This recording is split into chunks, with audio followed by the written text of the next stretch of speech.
Brandon here with this week's Bushel Up, and harvest is in full swing throughout central and southern Nebraska, Kansas.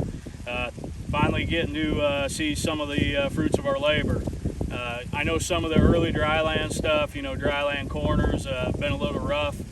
We got started down at Hastings, our dryland, and now we're finally into some soybeans, and let's just say the soybean yields are doubling and tripling the corn yield. So I expect to see a lot of that, and I wanted to take a few minutes today just to talk about some of the yield variability, some of the exciting things you'll probably see, but a lot of disappointing things.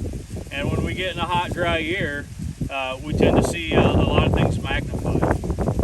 Soil fertility issues will definitely show up, and a lot of that is because when you have lower soil fertility, we lack that rainfall, some of that soil solution. Most nutrients are taken up through soil solution, through root growth, interception. You take away some of the moisture, some of the root growth, and you reduce the nutrients taken up even more. So don't be surprised if you see some of that. Also, irrigation patterns. Make sure you're taking notes. Any plug sprinkler, anything is really going to show up. Places where water maybe doesn't soak due to compaction or a soil issue or a balance.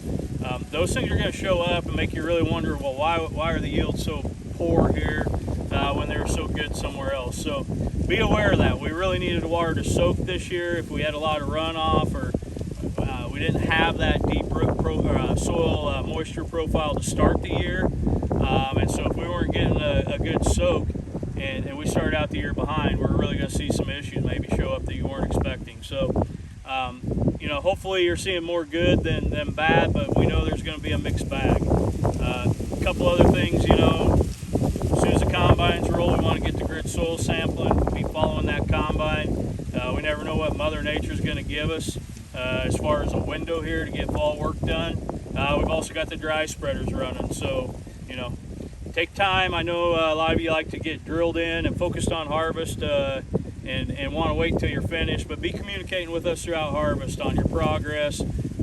There's fields ready to be sampled, fields ready to be spread dry on. We want to make sure we're getting that done for you in a timely manner, that we don't get behind. And who knows, someday maybe we will get moisture in Nebraska. It'll probably come in the form of snow, right? That's kind of the way the year's gone, but we wish you all a safe harvest. We'll be updating you as we go through our harvest and keep you informed.